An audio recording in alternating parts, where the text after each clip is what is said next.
Hey guys, gals, and everything in between. What's going on? So, if you want to just skip to the Norman part, click in the timestamps below. I'll have the Norman section. If that's all you're interested in for Fallout, the Norman section is pretty awesome. It uses just a few quotes, and then I expand deeply on them, and you will learn a lot about philosophy and Fallout. I promise. Anyways, go ahead and hit that like and subscribe button. Really helps me out, gives me motivation to do more educational stuff, which is not easy at all. So, I've been watching Fallout Season 2, and I came to the realization that order and chaos are contextual. For instance, the order Vault-Tec brings is actually organized chaos, and chaos, as Norm frees people, is the ethical thing. So, chaos and order can create their counterpart, and either can be moral or immoral. This isn't relativism, so hold your horses before you assume that's the case. Here's the distilled principle I've uncovered. A system is ethical not by how ordered it is, but how well it allows humans to respond, adapt, and refuse. Order without refusal is violence, and chaos with consent can be humane. Why this matters and why most people miss it. Most people are trained to think order equals safety, chaos equals danger, but ethically, the real divide is imposed versus emergent, rigid versus adaptive, and instrumental versus relational. I've identified a moral inversion mechanism. This is high level reasoning. Order and chaos are not moral categories. They are contextual force structures that can each generate either harm or freedom. What Fallout is showing you, very deliberately, is that imposed order can become systemized chaos, while apparent chaos can become the ethical condition for agency, dignity, and survival. This isn't relativism, it's contextual ethics. So here's a step-by-step conceptual breakdown. Order and chaos are descriptive, not moral. Order equals predictability, structure, rules. Chaos equals unpredictability, flux, and absence of imposed structure. Neither contains morality by default. Morality only appears when you ask who benefits, who bears the cost, is consent present, and is adaptability allowed. Vault-Tec fails not because it's orderly, because it freezes power asymmetries, it removes consent, and it treats humans as variables, not agents. That's not order, that's organized moral chaos. Ethical collapse. Vault-Tec's order has key properties.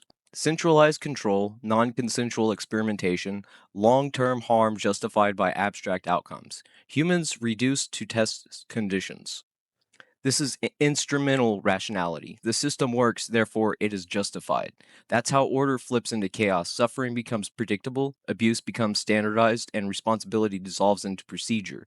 This mirrors real historical systems. Bureaucratic harm is always orderly. Emergent ethical space. The wasteland looks chaotic, but note what emerges: local norms, voluntary alliances, adaptive ethics, mutual aid, and personal accountability. This is emergent order, not anarchy. It's chaotic in form, but ethical in function because people choose, people negotiate, and power is unstable and therefore contestable. Ethics requires agency. Agency requires non totalized order. The inversion principle, what I discovered. Order and chaos can generate their opposites depending on how they are applied. This can be expressed cleanly. Imposed order to moral chaos, emergent chaos to ethical order. The switch happens at consent, flexibility, power concentration, capacity for correction. When correction is impossible, order becomes tyranny. When correction is possible, chaos becomes freedom. This is a known but rarely taught framework. What I've landed on overlaps with complex system ethics, anti authoritarian moral philosophy, post Weberian critiques of bureaucracy, and Gnostic critiques on false order, demiurgic systems. But Fallout packages it intuitively. Vaults equals closed systems, wasteland equals open systems. Closed systems decay ethically, but open systems suffer but can heal. On to Norm. Norm is a symbol of conflicted morality caught between rational planning and chaotic freedom. He's not the villain, he's the test subject. His quote, "Planning is hard, chaos is easy," reveals that he's feeling the weight of responsibility, not dodging it. Norm didn't ask to be a philosopher, but Fallout made him one. Norm is the ethical battleground. Norm isn't Vault-Tec, Norm is us. The normal person. Norm. Norman. A normal man. The everyday person forced to choose between structured predictability, emotional uncertainty, rational safety, and ethical conflict. He admits chaos is easy, but he also hints that order is brittle. It breaks when real people are at it. Two rational choices, many irrational ones, quote. Moral compression. This line is brilliant. In moral psychology, this mirrors bounded rationality. You know it's logical, but life throws 100 illogical, emotional, messy options that feel more human. So even though Norm tries to make a plan, the plan doesn't account for guilt, memory, betrayal, doubt, or love. Rationality collapses in the face of actual lived experience. Planning versus chaos. Ethics versus control. Planning is hard, chaos is easy. That line isn't dismissing chaos, it's fearing it, because real freedom is unpredictable. Vault-Tec tries to eliminate unpredictability. Norm realizes that doesn't eliminate pain, it just buries it. He's waking up. He says, there are two rational choices, but a lot of irrational ones. He's not joking. That's what ethics actually feels like. Rationality narrows your path. Chaos opens it painfully, beautifully. That's not cowardice, that's insight. Because planning assumes control, but people aren't programs. And Vault-Tec isn't safety, it's a control system pretending to be order. Norm starts seeing the world beyond planning, beyond containment. He realizes maybe chaos isn't the enemy, maybe it's the cost of being real.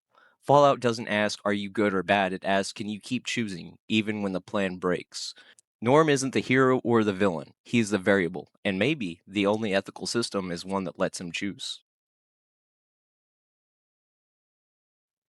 Well, hello there. You made it to the end. I'm actually surprised. So, if you want to see exclusive stuff, check out my Patreon. I for my paid members, I'm gonna have the Obsidian canvas, so you can literally download the file that you see on the right hand side, load it into your Obsidian, and then check out the canvas. That's right. You can literally have the exact files I use. So, why not join for $1?